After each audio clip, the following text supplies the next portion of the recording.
Refraction के part 1 में हमने सीखा था कि एब्सोल्यूट रिफ्रैक्टिव इंडेक्स क्या होता है, रिलेटिव रिफ्रैक्टिव इंडेक्स क्या होता है, ठीक है, डिस्प्लेस डेविएशन क्या होता है, लेटरल डिस्प्लेसमेंट क्या होता है, ठीक है, ये चीजें सीखी थी और कलर्स कैसे डेविएट करते हैं। पर जो एंड सेक्शन था कलर वाला, वो बच्चों की डिमांड आ रही है सर उसमें थोड़ा सा अभी और कंफ्यूजन है और थोड़ा सा अच्छे से बताइए। तो as according to their demand मैं उसको थोड़ा सा और अच्छे से एक्सप्लेन कर रहा हूं और फिर उनके हम कुछ न्यूमेरिकल्स की प्रैक्टिस करेंगे तो वो कलर्ड वाले डेविएशन वाले क्वेश्चंस भी बड़े इजीली हो जाएंगे। Hello students, I am Manoj Batra, welcome to our channel Batra classes Jhansi. चलिए तो स्टार्ट करते हैं। बच्चों समझो, अच्छे से समझो, और है ना, बहुत जल्दबाजी करने की जरूरत नहीं है। ये एक मीडियम है, यहां कोई लाइट आ रही है, मान लो इसकी स्पीड है v1, ये जाना कहां चाहती है, यहां पर तो मैं एपी लिखा था पिछली बार भी, एक्चुअल पाथ, यानी जाना इधर चाह रही है और डेविएट हो गई टुवर्ड्स द नॉर्मल, ठीक है। तो ये हमारा रिफ्रैक्टिव एंगल हो गया और ये इंसिडेंट एंगल हो गया। यानी हम किस मीडियम से आ रहे थे, ये फर्स्ट मीडियम है और ये हमारा सेकंड मीडियम है, तो हमने 1μ2 इक्वल टू लिख दिया था v1 अपॉन v2। यहां ध्यान देने वाली बात है, v1 क्या है, स्पीड जहां से हम आते हैं, from where it comes, from where it comes, और v2 क्या है, in which it enters, in which it enters. तो ध्यान देने वाली बात क्या है कि जो रिफ्रैक्टिव इंडेक्स है वो इसके ऊपर डिपेंड करेगा, ना कि जिस मीडियम से कोई लाइट आ रही है। मतलब हम कह सकते हैं कि अगर ये मीडियम 2 का रिफ्रैक्टिव इंडेक्स आप कहना चाह रहे हो तो it is inversely proportional to the speed in which it enters. v कहां होना चाहिए, speed in which it enters, मतलब हम जिसमें एंटर करने जा रहे हैं वहां हमारी स्पीड कैसी है। सपोज करो कि v1 हमारा 5 है और v2 हमारा 2 है, तो हमने बताओ हमारा एंटर करने वाला मीडियम कौन सा है, ये वाला, हम इसमें एंटर किए, हमारी स्पीड यहां कैसी हुई, हम सारी चीजें इस पे डिपेंड करेंगे। तो हम लिखेंगे v1 अपॉन v2 यानी 5 अपॉन 2, तो आंसर आ जाएगा 2.5। तो आप देख रहे हो म्यू की वैल्यू क्या आ रही है, ग्रेटर देन 1। तो याद रखो अगर म्यू की वैल्यू ग्रेटर देन 1 आ जाए तो इसका मतलब क्या होता है कि second medium is denser, second medium is denser, ठीक है। एक बात तो ये समझ में आ गया। दूसरा देखो, ये हमारा एंगल ऑफ डेविएशन था, मतलब यहां से यहां तक, ठीक है ना, यहां हम अपने पाथ से इतना भटक गए थे, ठीक है ना, यहां से हम यहां तक डेविएट हो गए थे तो हम टुवर्ड्स द नॉर्मल बेंड हो गए। तो एक तो ये पता चल गया कि ये मीडियम हमारा कैसा है, इस क्वेश्चन में बोलो रेयर, और ये है डेंसर, क्लियर। अब क्या है, ये एंगल अगर हम देखें ये पूरा, तो ये एंगल और ये वर्टिकल अपोजिट है, तो I इक्वल टू क्या कहेंगे हम, R प्लस डेल्टा, तो delta equal to I minus R। अभी हम रेयर और डेंसर के बीच का केस स्टडी कर रहे हैं तो इसी के बारे में बात करेंगे, ठीक है। हम दो चीजें यहां पर नोट करेंगे। एक चीज ये है कि अगर डेल्टा की वैल्यू बहुत ज्यादा है, हाई है, तो इसका मतलब उसका रिफ्रैक्टिव इंडेक्स भी हाई होगा, ठीक है, और स्पीड उतनी लो होगी और लैम्डा भी उतना लो होगा, क्योंकि हम जानते हैं v equal to n lambda. अगर v की वैल्यू ज्यादा है, ठीक है ना, तो लैम्डा की वैल्यू भी क्या होनी चाहिए, ज्यादा होना चाहिए, एफ लैम्डा कर दो, ठीक है, फ्रीक्वेंसी इंटू लैम्डा, फ्रीक्वेंसी तो चेंज होती नहीं है, ठीक है। और अगर v की वैल्यू लो है तो इसका मतलब उसके लैम्डा की वैल्यू भी लो ही है। यहां आ गया, एक पॉइंट ये नोट कर लिया। दूसरा पॉइंट क्या नोट करना है हमको कि R यानी कि रिफ्रैक्टिव एंगल जो कि नॉर्मल के साथ है, इसकी वैल्यू लो होगी तो म्यू की वैल्यू हाई होगी, यानी कि mu is inversely proportional to refractive angle. जितना कम रिफ्रैक्टिव एंगल होगा उसका म्यू उतना ज्यादा हाई होगा, ठीक है ना। जिस मीडियम में हम एंटर कर रहे हैं वहां हमारी स्पीड डिक्रीज कर जाएगी, स्पीड डिक्रीज कर जाएगी तो हमारा रिफ्रैक्टिव एंगल भी क्या हो जाएगा, कम हो जाएगा, क्योंकि हम नॉर्मल की तरफ ज्यादा बेंड हो जाएंगे। बहुत सिंपल सा कॉन्सेप्ट है। एक क्वेश्चन समझते हैं हम लोग इसमें कि सपोज करो एक रे एक मीडियम से आती है, ठीक है, और यहां पर इसका इंसिडेंट एंगल है 30 और ये डेविएट हो गई टुवर्ड्स द नॉर्मल, और वही रे अगर किसी दूसरे मीडियम में जा रही है ना, ठीक है ना, और ये रिफ्रैक्टिव एंगल हमारा, यहां पर रिफ्रैक्टिव एंगल हो गया हमारा 10 और यहां रिफ्रैक्टिव एंगल है 20। तो समझो हम क्या कहने की कोशिश कर रहे हैं। अगर आपका रिफ्रैक्टिव एंगल कम है तो इसका मतलब डेविएशन ज्यादा हुआ होगा, डेविएशन क्या हुआ होगा, हाई, क्योंकि हम जितना ज्यादा डेविएट होंगे तो उतना ही आर की वैल्यू क्या करती है, डिक्रीज करती है, फॉर्मूले से भी समझ सकते हो ना आप। यहां पर अगर ये वैल्यू आपकी लो है, जितना कम है, तो डेल्टा की वैल्यू उतनी ज्यादा होगी। ठीक है, आप देखो डेविएशन देख सकते हो, आई माइनस आर है, तो आई कितना है बोलो 30 और आर कितना है 10, तो डेविएशन कितना हो गया 20, यानी हम अपने पाथ से 20 डिग्री रोटेट कर गए। और यहां पर अगर हम बात करें, इंसिडेंट एंगल हमने वही सेम 30 रखा। ठीक है, अब हमने पूछा बताओ डेल्टा की वैल्यू क्या आएगी, तो आप कहोगे आई माइनस आर। अब आई कितना है 30 माइनस आर कितना है 20, कितना है 10। तो अब यहां देख रहे हो डेल्टा की वैल्यू लो हो गई, तो जितना ज्यादा डेविएशन हुआ मतलब आर की वैल्यू जितनी कम होगी, इसका मतलब डेविएशन उतना ज्यादा होगा। या तो हम ये कहें, जैसे हम किस बिहाफ पे बताना चाह रहे हैं, अगर हम इसमें डेल्टा 20 कह रहे हैं और इसमें कह रहे हैं डेल्टा 10, तो हम कंपेयर करेंगे कि जिसमें डेविएशन ज्यादा हुआ उसका रिफ्रैक्टिव इंडेक्स हाई है, मतलब म्यू इसका क्या होना चाहिए, हाई होना चाहिए। ठीक है, और अगर हम ये कहें आर के बिहाफ पे बताना चाहे, तो भाई पहले वाले में आर कितना था 10 और दूसरे वाले में आर कितना था 20, क्योंकि रिफ्रैक्टिव एंगल यहां 20 था। तो अगर हम ये कहेंगे कि जिसमें आर की वैल्यू लो है उसमें म्यू क्या होगा, हाई होगा, तो यानी किस मीडियम का म्यू ज्यादा हाई है, इस मीडियम का। ठीक है ना, ये मीडियम का म्यू हाई है, यानी कि इसका रिफ्रैक्टिव इंडेक्स ज्यादा है। क्लियर हुआ, इतना क्लियर हुआ कि नहीं हुआ कि रिफ्रैक्टिव इंडेक्स कैसे देखेंगे अपन लोग, डेविएशन से देख लेंगे, या तो डेविएशन हाई होना चाहिए या आर की वैल्यू कम होनी चाहिए। एक तो ये चीज समझ में आ गई। दूसरा, यहां एंट्रिक मीडियम में हमने ये देखा कि स्पीड क्या कर जाती है, डिक्रीज कर जाती है। ठीक है, स्पीड हमारी डिक्रीज कर गई, यानी कि अगर हम यहां पर स्पीड लेंगे और यहां पर स्पीड लेंगे, जिसका रिफ्रैक्टिव इंडेक्स हाई होगा, ठीक है ना, वहां पर स्पीड कम हो गई होगी। ठीक है ना, अगर सपोज करो यहां पर हम लाइट की स्पीड v1 ले लें, यहां v2 ले लें, और यहां पर हम v1 ले लें, क्योंकि ये मीडियम तो हमने दोनों में सेम रखा है, ये मीडियम और ये मीडियम, मान लो ये मीडियम नंबर 2 है और ये मीडियम नंबर 3 है। ठीक है, तो अगर हम ये कंपेयर करेंगे कि बताओ स्पीड यहां पर v3 ले ली, तो बताओ किसमें डेविएशन ज्यादा हुआ, इसमें ज्यादा डेविएशन हुआ, यानी कि इसका रिफ्रैक्टिव इंडेक्स हाई है, और refractive index is inversely proportional to speed in which the light enters. तो जिसमें लाइट एंटर की वहां स्पीड क्या हो गई होगी, कम हो गई, तो हम कहेंगे v2 की वैल्यू v3 से कम है, यानी यहां लाइट की स्पीड क्या हो गई होगी, कम हो, हाँ लाइट की वैल्यू क्या हो जाएगी, इसमें स्पीड की वैल्यू क्या हो जाएगी, रिफ्रैक्टिव इंडेक्स हाई है तो लो हो जाएगी ना। क्लियर, तो जितना हमारी स्पीड जो हो जाएगी इसमें, देखो v1 v2 speed inversely proportional है, हाँ ठीक है ना, स्पीड डिक्रीज कर जाएगी, क्योंकि अगर हमारी स्पीड बढ़ गई होती तो हम डेंस टू रेयर जा रहे होते। तो इस बात को थोड़ा सा समझ लो अच्छे से। अब बात आ जा रही है कलर की, है ना, और रिफ्रैक्टिव इंडेक्स की। देखो आप आगे चल के प्रिज्म के बारे में पढ़ने वाले हो, ठीक है, हम प्रिज्म के बारे में बाद में पढ़ेंगे। सपोज करो, अभी पूरे डिटेल में पढ़ाएंगे प्रिज्म। ये व्हाइट लाइट होती है, कौन सी लाइट होती है, व्हाइट। अभी थोड़ा सा इंट्रोडक्शन दे रहा हूं बस, और ये अंदर जाके ना 7 कलर में लाइट ब्रेक हो जाती है, और यहां पर हमें एक पैटर्न मिलता है, और उस पैटर्न का नाम है विबग्योर। ये तो सबको याद ही रहता है ना, मैं ऐसे शॉर्टकट में लिख दे रहा हूं विबग्योर। तो मेरा पहला क्वेश्चन ये है कि वॉयलेट कलर सबसे नीचे क्यों मिला, ठीक है ना, क्यों मिला ज्यादा, क्योंकि उसमें डेविएशन क्या हुआ है, ज्यादा हुआ है।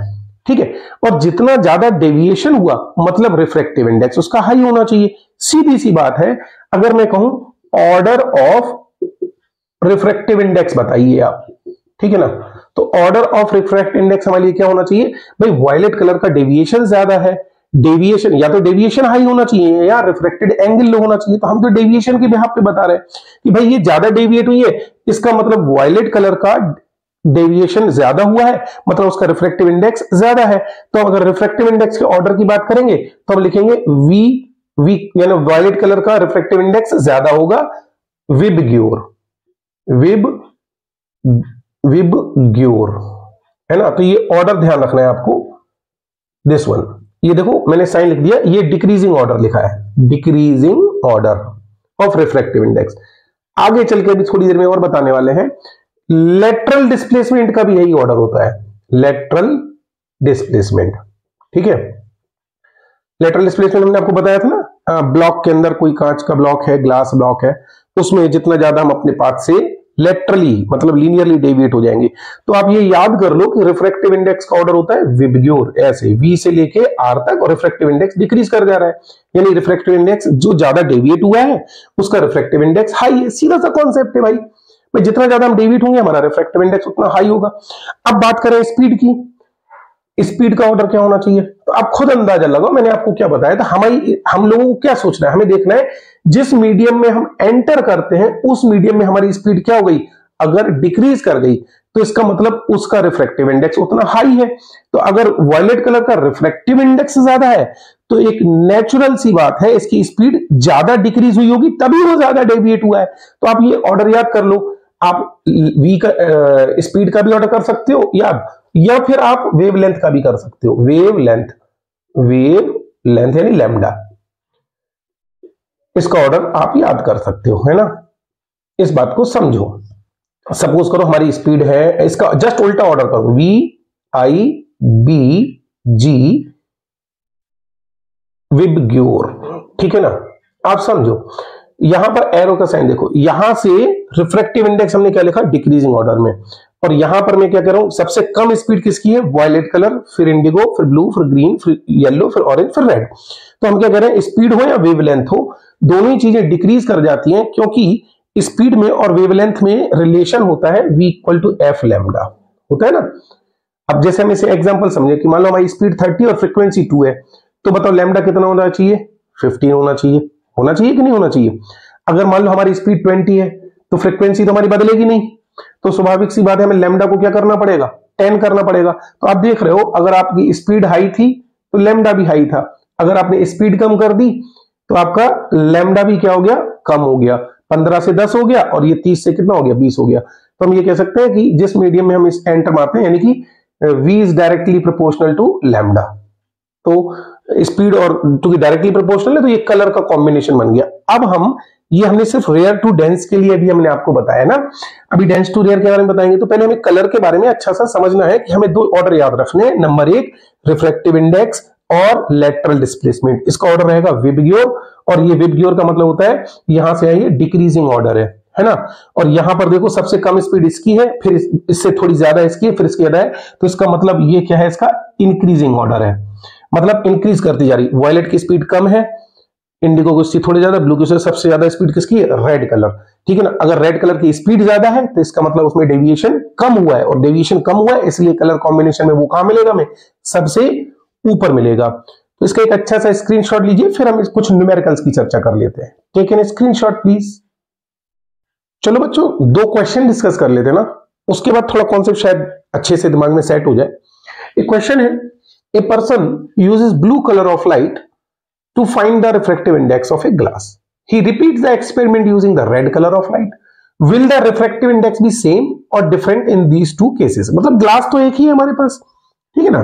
देखो ये ग्लास है हमारे पास, समझो यहां से इसने एक्सपेरिमेंट को किया, कौन सी लाइट को थ्रो किया था, यहां पर मैं मीडियम को थोड़ा सा ये ऐसा बना दे रहा हूं ना, ग्लास को ऐसे बना दे रहा हूं। यहां पर ये एयर और वैक्यूम कुछ भी ले सकते हो आप, क्योंकि एयर और वैक्यूम में स्पीड ऑफ लाइट फिक्स होती है, जिसे अपन c से डिनोट करते हैं 3 × 10⁸ मीटर पर सेकेंड। याद रखना ये जो स्पीड ऑफ लाइट है, व्हाइट लाइट हो, है ना, या फिर एनी कलर्ड लाइट हो, any coloured light, white light हो या एनी कलर्ड लाइट हो, ठीक है, दोनों ही सिचुएशन में स्पीड ऑफ लाइट यही रहेगी, कभी बदलेगी नहीं। कब, जब एयर हो या वैक्यूम हो, उस सिचुएशन में किसी भी कलर की, कोई भी कलर हो, उसकी स्पीड हो, या पूरी व्हाइट लाइट में 7 कलर से मिलकर बनी हुई हो, उसकी स्पीड ऑफ लाइट तो हमेशा सेम ही रहनी है। तो भाई यहां पर c स्पीड से कोई लाइट आ रही है, और ये कौन सा कलर लिया इन्होंने, ब्लू कलर, ठीक है। अब ये जाना इधर चाह रही है, अब कुछ तो डेविएट हुई होगी, ठीक है, डेविएशन ज्यादा होगा या रिफ्रैक्टिव एंगल क्या होगा, कम होगा, उसके हिसाब से इसका हम देख पाएंगे। अब यह हमने एक्सपेरिमेंट किससे किया, रेड कलर से किया, ठीक है, सेम एक्सपेरिमेंट है, रेड कलर से किया। अब यहां पे भी हमारी रे डेविएट हो गई होगी, इंसिडेंट रे, रिफ्रैक्टेड रे। अब हमें पता है कि रिफ्रैक्टिव इंडेक्स या फिर लेटरल डिस्प्लेसमेंट, इसका ऑर्डर हमने क्या याद कर रखा है, विबग्योर, VIBG विबग्योर, ये हमने इनके कलर का ऑर्डर याद कर रखा है। तो भाई वॉयलेट कलर का रिफ्रैक्टिव इंडेक्स क्या होता है, ज्यादा, और रेड का क्या होता है, कम, क्योंकि डेविएशन ज्यादा आता है। अब हमने कौन से कलर की लाइट यूज की है, ब्लू और रेड। तो ये कौन सा ऑर्डर है हमारा, डिक्रीजिंग ऑर्डर रिफ्रैक्टिव इंडेक्स का। तो रिफ्रैक्टिव इंडेक्स डिक्रीज होता जा रहा है, ठीक है ना। और अगर डिक्रीज होता जा रहा है तो इसका मतलब इसका रिफ्रैक्टिव इंडेक्स ब्लू कलर का क्या होना चाहिए, कम होना चाहिए, क्योंकि ये ज्यादा डेविएट करती है, ये कम डेविएट करती है। हम क्या कहेंगे, mu of blue colour is less than the mu of red colour, क्योंकि डिक्रीजिंग ऑर्डर हमने सीधा याद ही कर लिया ना यार, विद की ओर कम होती जाएगी कम होती जाएगी, तो हमें सीधा कंपेयर क्वेश्चन करने के लिए आएगा तो हम डायरेक्ट इस ऑर्डर को याद कर लेंगे। हम इस ऑर्डर के अकॉर्डिंग बताएंगे भाई इसका रिफ्रैक्टिव इंडेक्स ज्यादा है, इसका रिफ्रैक्टिव इंडेक्स कम है, बात खत्म। और अगर हम स्पीड की बात करें या वेवलेंथ की बात करें, स्पीड और वेवलेंथ है ना, वेवलेंथ, तो हमने क्या ऑर्डर याद कर रखा है, इसका जस्ट अपोजिट, पूरे साइन चेंज हो जाएंगे हमारे, ऐसा आ जाएगा विब ग्योर, ठीक है ना। स्पीड यानी कि जो म्यू होता है इट इज डायरेक्टली लिख सकते हो आप, v1 अपॉन v2 होता है, चूंकि एब्सोल्यूट रिफ्रैक्टिव इंडेक्स की बात चल रही है तो यहां पर भी स्पीड ऑफ लाइट तो सेम ही रहेगी ना, यहां स्पीड बदल जाएगी ना, यहां इसकी स्पीड मान लो v ऑफ ब्लू कलर और यहां पर ले लेंगे स्पीड ऑफ रेड कलर। तो भाई जितना ज्यादा स्पीड डिक्रीज करेगी रिफ्रैक्टिव इंडेक्स उतना हाई होगा, क्योंकि हम क्या लिखेंगे, एब्सोल्यूट रिफ्रैक्टिव इंडेक्स लिखेंगे तो हम क्या लिखेंगे, speed of light in first medium, जो कि हम सी है, चाहे कोई भी कलर हो, चाहे व्हाइट लाइट हो। पहले मीडियम में तो एयर से आ रहे हैं हम, तो वहां तो यही रहेगा, और यहां पर लेंगे हम अपॉन में स्पीड। अब हम किस कलर की बात कर रहे हैं, अगर हम ब्लू की बात करेंगे तो हम यहां पर म्यू किसके लिए लिखेंगे, ब्लू के लिए लिखेंगे, और यहां पर अगर हम रेड की बात करेंगे तो क्या लिखेंगे, C upon speed of red colour. अब आप देख लो, आपको ये पता है ये ब्लू है ये रेड है, ये कैसा ऑर्डर है आपका बताओ, स्पीड कैसी कर रही है आपकी, ये जिसमें जिसका रिफ्रैक्टिव इंडेक्स कम था उसकी रिफ्रैक्टिव इंडेक्स जिसका ज्यादा था, v का रिफ्रैक्टिव इंडेक्स ज्यादा था, तो ये इसकी स्पीड क्या रहेगी, लो, और इसकी स्पीड क्या रहेगी, हाई। अब समझ लो ब्लू कलर, तो जैसे जैसे हम जाएंगे तो हमारा क्या रहा है, इंक्रीजिंग ऑर्डर बन रहा है, इंक्रीजिंग ऑर्डर मतलब स्पीड बढ़ती जा रही है, तो जिसकी स्पीड बढ़ेगी उसका म्यू क्या हो जाएगा, कम हो जाएगा, ठीक है ना। तो रेड वाले की स्पीड बहुत ज्यादा हो गई तो इसका मतलब इसका म्यू क्या हो गया, कम। तो हम स्पीड के बारे में अगर हम बात करेंगे तो हम कहेंगे speed of blue and speed of red. ये देखो, ये मैंने बोला ना, this is the increasing order, refractive index का अपोजिट है। इसका रिफ्रैक्टिव इंडेक्स रेड का हाई था लेकिन स्पीड रेड की क्या है, कम है। अगर यहीं पे क्वेश्चन पूछा जाए वेवलेंथ का, ठीक है ना, कि बताओ वेवलेंथ का क्या ऑर्डर होगा, तो आप वेवलेंथ का ऑर्डर भी यही लिखेंगे, lambda of blue is greater than lambda of red colour, क्योंकि हमें पता है स्पीड और लैम्डा डायरेक्टली प्रोपोर्शनल होते हैं, जिस मीडियम में हम एंटर करते हैं उस मीडियम से मतलब है। तो इस तरह के क्वेश्चंस हमारे बोर्ड में पूछे जाते हैं। अब देखो हम क्वेश्चन सेकंड जो दिया है उसका आंसर समझ लेते हैं। बहुत सिंपल क्वेश्चन है ये, बस इसमें ट्रिक यूज हुई है, क्वेश्चन घुमा दिया, बच्चे अक्सर गलत कर जाते हैं। Compare the speeds of light of wavelength of 4000। अच्छा, बच्चों को फोकस करेगा, बोले वेवलेंथ दिए, बोले लैम्डा है ना, और ये भी क्या दिया है, लैम्डा, एक वायलेट कलर के लिए और एक रेड कलर के लिए। तो बताए इनकी स्पीड्स क्या होगी। भाई पूरे क्वेश्चन में जरा गौर तो करो, कहा ये क्या लिखा है, वैक्यूम। भाई एयर हो या वैक्यूम हो, ठीक है ना, और पूछा क्या है हमसे, स्पीड ऑफ लाइट। तो अभी अभी हमने यहां पर आपको क्या बताया, चाहे एयर हो चाहे वैक्यूम हो, क्या उसकी स्पीड पे फर्क पड़ेगा, कोई भी कलर की क्यों ना हो। तो हमने लिखा भी ना, एनी कलर्ड लाइट, एयर और वैक्यूम, इसमें स्पीड हमेशा क्या रहती है, फिक्स। तो इसका मतलब दोनों की स्पीड सेम है, मतलब स्पीड ऑफ अगर हम किसकी कहें, वायलेट कलर है ना, और अगर हम कहें स्पीड ऑफ रेड कलर, दोनों की स्पीड क्या मिलेंगी, इक्वल मिलेंगी, जिससे अपन c equal to 3 into 10⁸ metre per second कहेंगे। क्यों कहेंगे भाई, समझ लो, क्योंकि हमसे किसमें पूछा गया है, वैक्यूम में पूछा गया है। किसमें पूछा गया है, वैक्यूम में, किसी मीडियम में तो पूछा नहीं है। तो बहुत सिंपल सा लॉजिक था, इनकी स्पीड का रेशियो निकालना था, वायलेट कलर और स्पीड ऑफ रेड कलर। तो इसका जो दोनों की स्पीड c/c आएगी, सेम स्पीड, यानी तो आंसर क्या आ जाएगा, 1:1। किसी और मीडियम में पूछते तो हमें ध्यान रखना है मीडियम क्या लिखा है पहले, फिर हम उसी के अकॉर्डिंग क्वेश्चन करते हैं। तो इस तरह से कलर्ड क्वेश्चंस बनते हैं। इसका एक अच्छा सा स्क्रीनशॉट लीजिए प्लीज। चलिए ग्लास स्लैब का एक अच्छा सा क्वेश्चन और डिस्कस कर लेते हैं, ठीक है। A ray of light makes strikes a glass slab 5 centimeter thick, making an incidence angle of 30 degree. Draw the ray diagram of refractive ray and emergent, refracted ray and emergent ray through the glass block, whose mu of given 1.5. Measure the lateral displacement of the ray. Take the value of sin 19.5 1/3. And if the experiment is done with the blue and red color light, then for which color the lateral displacement है ना will be more. ठीक है, part by part करते हैं हम question को solve. ये हमने एक ग्लास स्लैब ले लिया, इसकी थिकनेस को टी लिख दिया, जो कि हमें कितना गिवन है बोलो 5 सेंटीमीटर। एक रे आई हमारी एयर से, ठीक है ना, ये हमारे लिए एयर है, और चूंकि ये जाना कहां चाहती है इधर, है ना, ये एक्चुअल पाथ है, पर ये डेविएट कहां हो जाएगी टुवर्ड्स द नॉर्मल, क्योंकि ग्लास ज्यादा डेंसर होता है एज कंपेयर टू एयर। और इंसिडेंट एंगल हमें आई कितना दे रखा है 30 डिग्री। हम म्यू ऑफ ग्लास यूज करेंगे, क्या लिखेंगे, स्नेल्स लॉ लगाएंगे। कौन सा लॉ, स्नेल्स लॉ।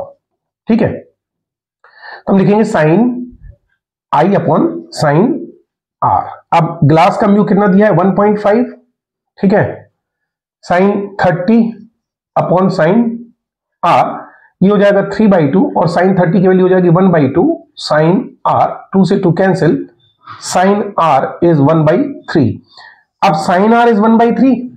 अब यहां पर देखो take the value of sine 19.5 degree equal to 1/3, तो 1/3 है, तो इसका मतलब आर की वैल्यू कितनी होनी चाहिए भाई 9.5, ये 19.5 सॉरी, ये 19.5 होगा, तभी तो वैल्यू 1/3 होगी। इसीलिए उन्होंने क्वेश्चन में हिंट के रूप में आपको पहले से ही दे दिया।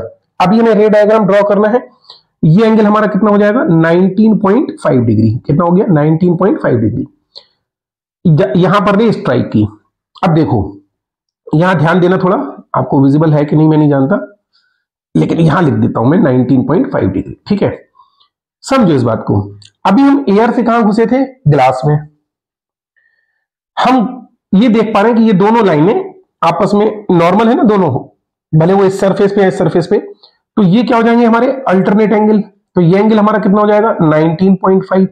यहां प्रिंसिपल ऑफ रिवर्सिबिलिटी का ध्यान रखना है हमें, क्या कि अगर हम एयर से ग्लास में गए तो हमारा रिफ्रैक्टेड एंगल हो गया 19.5।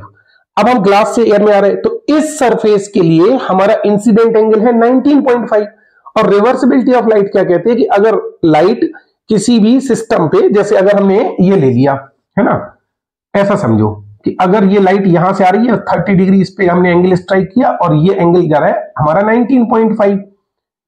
अगर मैं उल्टा कर दूं, रे के डायरेक्शन चेंज कर दूं और एंगल ऑफ इंसिडेंस कर दूं 19.5, तो इस मीडियम में अगर जाएगी रे हमारी, तो ये एंगल, एरो का साइन जस्ट अपोजिट है, तो एंगल कितना हो गया हमारा 30 डिग्री।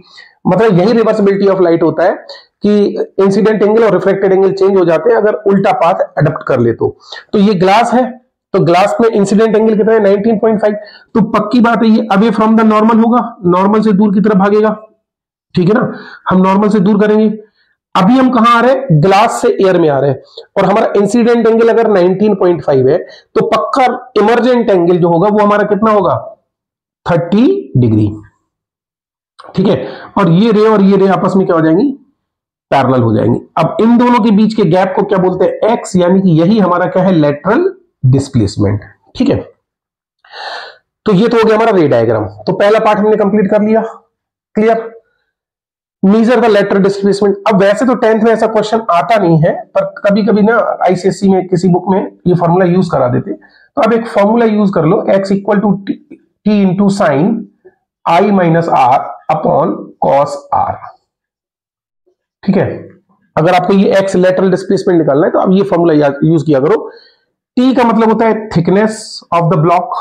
ठीक है, तो थिकनेस हमारे सामने कितना है बोलो 5 सेंटीमीटर इंटू साइन आई यानी इंसिडेंट एंगल कितना है 30 माइनस 19.5 डिवाइड बाई कॉस कितना है 19.5, यह आ जाएगा 5 इंटू साइन, इसमें से इसको सब्सट्रैक्ट करो कितना बचेगा 20, 10.5, और ये कितना आ जाएगा हमारा कॉस 19.5 डिग्री में आ गया एंगल। ठीक है, अब देखो क्वेश्चन में गिवन है साइन 10.5 की वैल्यू कितनी है 0.18, कॉस 19.5, या फिर इसे हम साइन 70.5 भी बोल सकते हैं, क्योंकि कॉस कन्वर्ट हो जाता है साइन में अगर 90 माइनस थीटा कर दे, तो दोनों की वैल्यू हमें कितनी दी है 0.94, तो यहां रख दिए 5 इंटू, और साइन 10.5 की वैल्यू कितनी है हमारे पास 0.18, और कॉस 19.5 हो सकता है क्वेश्चन में आपको साइन 70.5 की वैल्यू गिवन होती, तो आप साइन से कॉस कन्वर्ट कर लेते। कैसे कन्वर्ट करते हैं भाई, ये फॉर्मूला तो पता होगा ना ट्रिग्नोमेट्री का, साइन 90 माइनस थीटा क्या हो जाता है कॉस थीटा, ऐसे कॉस 90 माइनस थीटा क्या हो जाता है साइन थीटा। तो हम दोनों वैल्यू में से किसी को अगर हम इसको थीटा मान लेंगे तो फिर कॉस को साइन लिखेंगे और 90 माइनस थीटा लिखेंगे तो ये एंगल आ जाएगा। या फिर ऐसा सोच सकते हैं कि भाई इन दोनों वैल्यू का सम हमेशा कितना होना चाहिए, 90। एक साइन में होती है, एक कॉस में होती है। और यहां पर हम वैल्यू रख देंगे 0.94। तो यहां पर हम आंसर डाल देंगे, लगभग 1 के अप्रोक्सीमेट आता है या फिर 0.95 के अप्रोक्स। जो भी आंसर है वो आप निकाल लेना, वो मेरा इश्यू नहीं है, ठीक है ना। कैलकुलेशन करना आपका काम है। तो मैंने क्या बता दिया कि हम लोग लेटरल डिस्प्लेसमेंट का ये जो फॉर्मूला है ना, ये हम यूज कर सकते हैं अगर क्वेश्चन में हमें डेटा गिवन है तो। डेटा नहीं गिवन है तो वो बिल्कुल नहीं देंगे क्वेश्चन में, ठीक है। ये दूसरा पार्ट भी हमारा हो गया, डिस्प्लेसमेंट, लेटरल डिस्प्लेसमेंट। फिर तीसरा पार्ट बनता है if the experiment is done with the blue and red colour of light. आपको पता है जितना हाई रिफ्रैक्टिव इंडेक्स होगा उतना ज्यादा डिस्प्लेसमेंट मिलेगा। क्यों? क्योंकि ये लाइट को बेंड ज्यादा करेगा, और अगर बेंड ज्यादा करेगा तो इनके बीच का गैप भी क्या होगा, ज्यादा होगा। तो हायर द रिफ्रैक्ट, हमने आपको एक ऑर्डर बताया था, order of refractive index and lateral displacement, वो यही था कि हम इसको डिस्प्लेस कितना ज्यादा इनके बीच में गैप बढ़ेगा। तो गैप बढ़ेगा तब ना जब आप ज्यादा डेविएट हो जाओगे, यानी आपका आर स्मॉल हो जाएगा, डेल्टा क्या हो जाएगा, हाई हो जाएगा। तो ऑर्डर का हमने क्या बताया था, विबग्योर, विबग्योर, ये था हमारा ऑर्डर।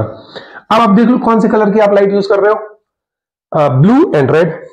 ये ब्लू और ये रेड, ठीक है ना, विबग्योर, ठीक है। अब देखो भाई ये क्या है, रिफ्रैक्टिव इंडेक्स का सबसे ज्यादा, रिफ्रैक्टिव इंडेक्स का हाई ऑर्डर है ना, तो ये डिक्रीजिंग ऑर्डर है। तो भाई रिफ्रैक्टिव इंडेक्स अगर पूछा जाए बताओ किसके लिए ज्यादा होगा, तो हम कहेंगे ब्लू के लिए ज्यादा होगा एज कंपेयर टू रेड। तो लेटरल डिस्प्लेसमेंट वो भी सेम ऑर्डर दे रहा है, तो लेटरल डिस्प्लेसमेंट भी किसका होगा, एक्स लिखेंगे, x of blue is greater than x of red. यानी कि ब्लू कलर की अगर हम लाइट यहां से फेंक रहे होते तो ब्लू कलर में ये गैप ज्यादा बन रहा होता, और अगर हम रेड कलर की लाइट फेंक रहे होते तो रेड कलर में ये गैप थोड़ा कम होता, क्योंकि ब्लू कलर का रिफ्रैक्टिव इंडेक्स हाई है। और ये हमने दोनों चीजें एक साथ सीख ली, order of refractive index of order of refractive index and lateral displacement. Hope so आपको ये थोड़ा सा समझ में आया होगा। इसका एक बढ़िया सा स्क्रीनशॉट लीजिए, फिर आगे और कुछ क्वेश्चन डिस्कस करते हैं। चलिए एक क्वेश्चन को और समझते हैं, ठीक है। The diagram given below shows the two parallel rays A and B of red and blue color light respectively incident from air on air glass system. ये air glass boundary है। Complete the ray diagram showing the refractive index and answer the following questions। ठीक है, चलो देखते हैं। दोनों लाइनें parallel हैं। सबसे पहले तो जहां पर ये स्ट्राइक करेंगे तुरंत वहां पर हम क्या बनाएंगे, बोलो, नॉर्मल। क्योंकि दोनों लाइनें पैरेलल हैं तो ये एंगल अगर इंसिडेंट आई है तो ये एंगल भी हमारा क्या होगा, आई होगा, ठीक है। अब आप याद करो ऑर्डर ऑफ रिफ्रैक्टिव इंडेक्स और लेटरल डिस्प्लेसमेंट क्या होता है, बोलो, विबग्योर, विबग्योर, ठीक है ना। ऑर्डर ऑफ, यहां पर हर बार गड़बड़ हो ही जाती है यार, कितना रोको और ऑर्डर ऑफ, ये आपका कौन सा ऑर्डर है, डिक्रीजिंग ऑर्डर है ना, डिक्रीज होती जा रही है। ऑर्डर ऑफ V यानी कि स्पीड और लैम्डा, स्पीड और वेवलेंथ, लैम्डा लिख देते हैं, ठीक है। इसका ऑर्डर जस्ट इसके अपोजिट होता है, विबग्योर, ठीक है। अब देखो हम समझते हैं, जिसका रिफ्रैक्टिव इंडेक्स हाई होगा, देखो एक्चुअल पार्ट दोनों का ये था, दोनों जाना चाहती थी इधर, ठीक है ना। जिसका रिफ्रैक्टिव इंडेक्स ज्यादा होगा वो ज्यादा डेविएट होगी, और ज्यादा डेविएट होगी तो उसका नॉर्मल के साथ एंगल कम आएगा। शुरू में ही बताया था वीडियो लेक्चर के। तो हम देख रहे हैं एक रेड कलर की लाइट यूज कर रहे हैं और एक हम कौन से कलर की, ब्लू कलर की लाइट यूज कर रहे हैं। तो भाई किसका रिफ्रैक्टिव इंडेक्स हाई है, ब्लू का। अगर ब्लू का रिफ्रैक्टिव इंडेक्स हाई है यानी हम लिखेंगे refractive index of blue is greater than refractive index of red. तो डेविएशन इसमें ज्यादा आएगा और इसमें एज कंपेयर थोड़ा कम आएगा। मतलब अगर हम ये ले लें R1 एंगल और ये R2 ले लें तो हम ये कह सकते हैं ये ज्यादा डेविएट हो गई होगी, यानी R1 is smaller than R2। Refracted angle इसके लिए क्या होगा, ये ज्यादा डेविएट हुई तो इसका नॉर्मल के साथ एंगल क्या बनेगा, कम बनेगा, ठीक है। How the speeds are differing, भाई ये तो रिफ्रैक्टिव इंडेक्स की बात हो गई। अब स्पीड का ऑर्डर समझ लो, देखो ये ब्लू है, ये रेड है। जिसका रिफ्रैक्टिव इंडेक्स हाई है उसकी स्पीड स्लो होनी चाहिए ना, क्योंकि हम जानते हैं mu inversely proportional to the speed, और स्पीड मतलब जिसमें हम एंटर करते हैं उस मीडियम में स्पीड, हम एंटर ग्लास में कर रहे हैं तो ग्लास में स्पीड देखेंगे तो ग्लास में हम स्पीड क्या कहेंगे, ब्लू कलर की स्पीड कम है, यानी speed of blue colour is less than the speed in red colour. Speed का ऑर्डर जस्ट अपोजिट होता है। तो पहला क्वेश्चन था how the speeds of rays are differing in glass, तो ये भैया स्पीड वाला पहला पार्ट हमारा ये वाला हो गया, ए वाला पार्ट, ठीक है, कि ब्लू कलर की स्पीड कम है। स्पीड कम है तो ज्यादा डेविएट हुआ, ज्यादा डेविएट हुआ तो नॉर्मल के साथ इसका एंगल, रिफ्रैक्टेड एंगल क्या बना, कम बना। Are the two rays are parallel in glass, बिल्कुल भी नहीं। जब इनमें डेविएशन अलग अलग है तो बी पार्ट का आंसर हम क्या देंगे, नो। रीजन क्या लिखेंगे, रीजन लिखेंगे because their refracted angles are different, so these rays are not parallel. दूसरा पार्ट भी हो गया। तीसरा, how does the refractive index of glass differ from the two rays, भाई तो ये तो हमने पहले पार्ट में बता दिया ना कि रिफ्रैक्टिव इंडेक्स किसका, ब्लू कलर का हाई है, ठीक है ना। तो ये आपका पार्ट कौन सा हो गया, सी पार्ट। देखो ये सी पार्ट, ये हो गया आपका ए पार्ट, और ये आपका हो गया बी पार्ट। बहुत सिंपल क्वेश्चन होते हैं, इसी टाइप के आते हैं, तो please take an screenshot please. चलो 3 क्वेश्चंस की और अच्छे से प्रैक्टिस करते हैं, ठीक है, समझते हैं थोड़ा ध्यान से। क्वेश्चन नंबर 5 समझो, आप इसका आंसर समझो, क्वेश्चन क्यों लिखे हैं भाई, आंसर 5 समझो। Refractive index of water is 4/3, calculate the speed of light in water.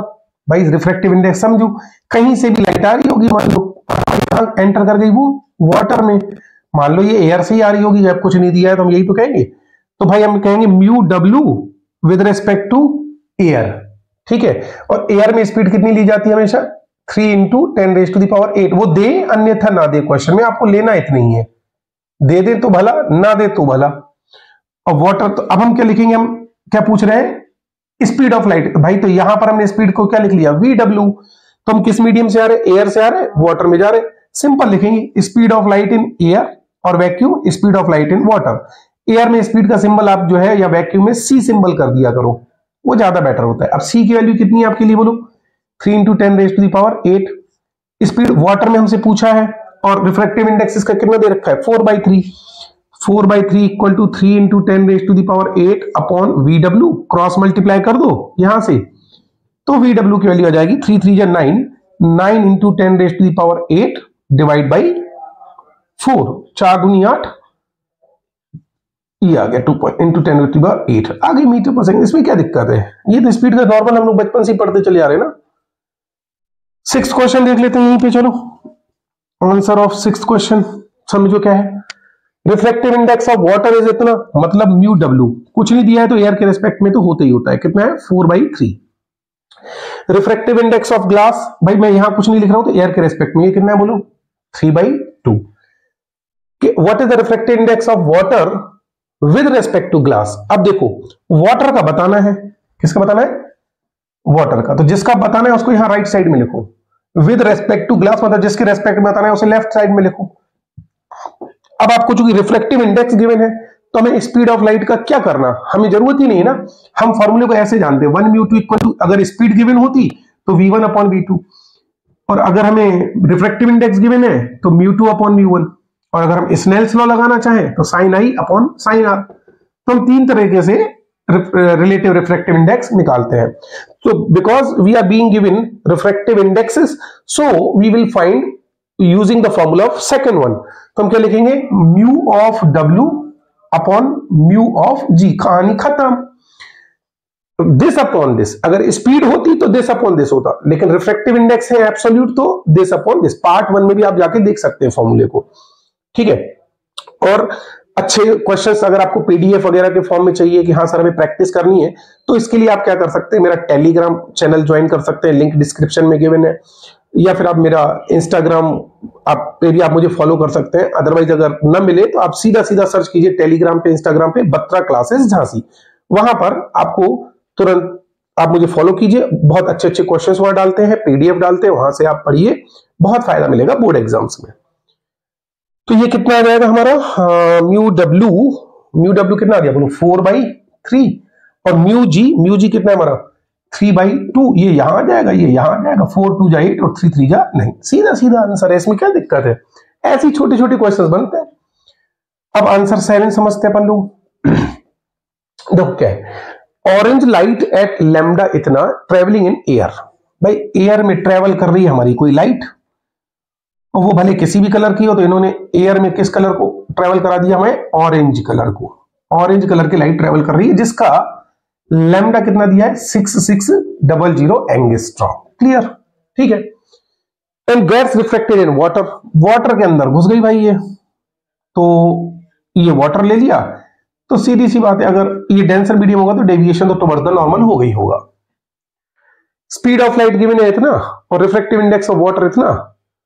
What is the frequency of the light in air. भाई पहला पार्ट समझो, फ्रीक्वेंसी है, हम बस एक ही फ्रीक्वेंसी का कभी भी क्वेश्चन फंसे v equal to f lambda, तो हम किस मीडियम की बात कर रहे हैं, एयर की बात कर रहे हैं ना, तो हम स्पीड जब हम सिर्फ अभी इसकी बात कर रहे हैं, अभी रिफ्लेक्शन ले ही नहीं रहे ना, इसको तो मारो गोली, सिर्फ इस कलर को देखो, ऑरेंज कलर की जो है रे यहां पर है, तो ये एक लाइट वेव है ना, तो हम सीधा c इक्वल टू क्या लगा देंगे, एफ लैम्डा एयर के लिए। अब c हमें कितना है 3 × 10⁸, फ्रीक्वेंसी फाइंड करने के लिए बोला है। Lambda sorry frequency of the light in air, और हाँ अटक जाएगी कहानी यहां पर भाई, gets refracted in water and given that c is this refractive index of this। okay, speed frequency तो हम फाइंड कर ले, पर लैम्डा तो पता हो। हाँ ये दिया है ना लैम्डा 6600, निकाल लो, क्या दिक्कत है, 3 × 10⁸ अपॉन 6600, सीधा सीधा, क्योंकि एयर में तो दी हुई है हमें लैम्डा, बिना लैम्डा के काम कैसे चलता, तो यहां पर रख दिया, तो पहला पार्ट हमारा इससे सॉल्व हो गया। अब दूसरा पार्ट क्या है देखो, speed of light in water. अब स्पीड की बात कर रहे हैं तो भाई हम रिफ्रैक्टिव इंडेक्स की बात करते हैं। वाटर में घुस गई थी ना, ओके, तो हम ये लिखेंगे, अब एयर में स्पीड क्या लेंगे c, और वाटर में स्पीड क्या लेंगे vw। c की वैल्यू कितनी लेंगे हम 3 × 10⁸, और रिफ्रैक्टिव इंडेक्स इसका दे रखा है ना वाटर का, ये दे रखा है देखो, एयर के रेस्पेक्ट में होगा ये 4/3, और यहां से कर लेंगे vw, जो कि हमने अभी यहां पर भी निकाला था इसी टाइप से, है ना। तो यहां से vw की वैल्यू कितनी आ जाएगी हमारे पास 2.25 × 10⁸ मीटर पर सेकेंड। क्वेश्चन कुछ भी हो, लगने यही फॉर्मूले, घुमा फिरा के, चाहे कान इधर से पकड़ो या कान इधर से पकड़ो, कोई फर्क नहीं पड़ता। अब बात कर लेते हैं थर्ड पार्ट की, wavelength of light in water. भाई वेवलेंथ और वेवलेंथ का क्वेश्चन कहीं भी फंस जाए तो हम क्या लेंगे, v equal to F into lambda. Frequency ही एक ऐसी प्रॉपर्टी है जो कभी चेंज नहीं होती। अब हम अगर वाटर की बात कर रहे हैं तो vw लिखेंगे या लैम्डा w लिखेंगे, क्योंकि सिर्फ वाटर के अंदर अपन लाइट वेव को देख रहे हैं। तो speed of light in water, ये तो हमारे पास आ गया ना, ये कितना आ गया 2.25 × 10⁸। फ्रीक्वेंसी हमारे पहले पार्ट से आई थी, जो एयर में फ्रीक्वेंसी थी, फ्रीक्वेंसी वाटर में भी उतनी रहेगी, बदलती कहां है भाई। फ्रीक्वेंसी तो ऐसी प्रॉपर्टी है लाइट की जो किसी एक मीडियम से दूसरे मीडियम में जाने पे नहीं चेंज होती। तो फ्रीक्वेंसी की जगह क्या लिखेंगे 3 × 10⁸ divide by 6600 into lambda w, बस कहानी खत्म। लैम्डा w कितना जाएगा 2.25 × 10⁸ इंटू 6600 डिवाइड बाई 3 × 10⁸। सॉल्व कर लो इसको, क्या दिक्कत है। अब हम ही सॉल्व करके दिखाएं तो तुम क्या करोगे, समझ रहे हो ना। मान लो ये 100 है, इसमें मल्टीप्लाई करो तो 225 × 66 डिवाइड बाई 3 से ये कैंसिल कर दो, 3 2 जाएगा, खत्म भाई। यहां पे कर लो, देखो कितना आ जाएगा, मैं मल्टीप्लाई करके दिखाऊं 2250 और 2250 कितना हो जाएगा 22 44 4500 और 4500। देखो मेरी कैलकुलेशन थोड़ा सा अलग तरीके से चलती है, हम दुकानदारी के हिसाब से करते हैं। 2 दूनी 4, 400 और ये 450 हो जाएगा, ठीक है, जोड़ दो दोनों को, 4 450 ये हो गया, तो और ये 4500, तो 4950 एंगस्ट्रॉम। तो समझो बस बहुत सिंपल, 10th में सिंपल से क्वेश्चंस ही आते हैं, और इतने ही सिंपल से क्वेश्चंस हमको लगाने हैं। अब आपको बच्चों करना क्या है, इन क्वेश्चंस की प्रैक्टिस करनी है। Practice makes the man perfect. आपको क्या करना चाहिए, आप अपनी बुक्स से पढ़िए, प्रीवियस ईयर क्वेश्चंस जो है वो भी हम कुछ न्यूमेरिकल के और इंपॉर्टेंट क्वेश्चंस बहुत जल्दी डालने वाले हैं। और शॉर्ट मानो कि जो मैं प्रीवियस ईयर के इंपॉर्टेंट क्वेश्चंस आपके वीडियो लेक्चर में डालूंगा, आई होप वैसे ही क्वेश्चन आपको बोर्ड एग्जाम में बिल्कुल देखने को मिलेंगे एग्जैक्टली। तो कंटिन्यूली मेरे चैनल को देखते रहिए और उसमें जो क्वेश्चंस हम प्रीवियस ईयर के जब हम डालना स्टार्ट करेंगे तो उन क्वेश्चंस को जरूर लगा लेना, सेम वही या बिल्कुल उसके जैसे क्वेश्चंस आपको बोर्ड एग्जाम 2023 में जरूर देखने को मिलेंगे, ठीक है। और आने वाले बोर्ड्स में भी इस टाइप के क्वेश्चंस आएंगे। अगर मेरा वीडियो लेक्चर आपको अच्छा लगा हो और ये लगता है कि आपकी वजह से कुछ और बच्चों का भी भला हो सकता है, तो इस चैनल को सब्सक्राइब भी कीजिए और फॉरवर्ड भी कीजिए। अगर लगता है नहीं भाई मेरा काम निकल गया, मुझे क्या करना है, तो एज यू थिंक, मेरा काम, मेरा कर्तव्य, मेरी ड्यूटी है बच्चों के लिए कुछ अच्छा बनाया है, फॉरवर्ड कर रहा हूं, आप भी फॉरवर्ड कीजिए, लिंक से लिंक जुड़ती जाएगी, लोगों का भला होता जाएगा, बच्चों के अच्छे स्कोर बन जाए। बस यही इस YouTube चैनल का मेन पर्पस है। Thank you, keep watching my channel. Screenshot ले लीजिए। Thank you very much again.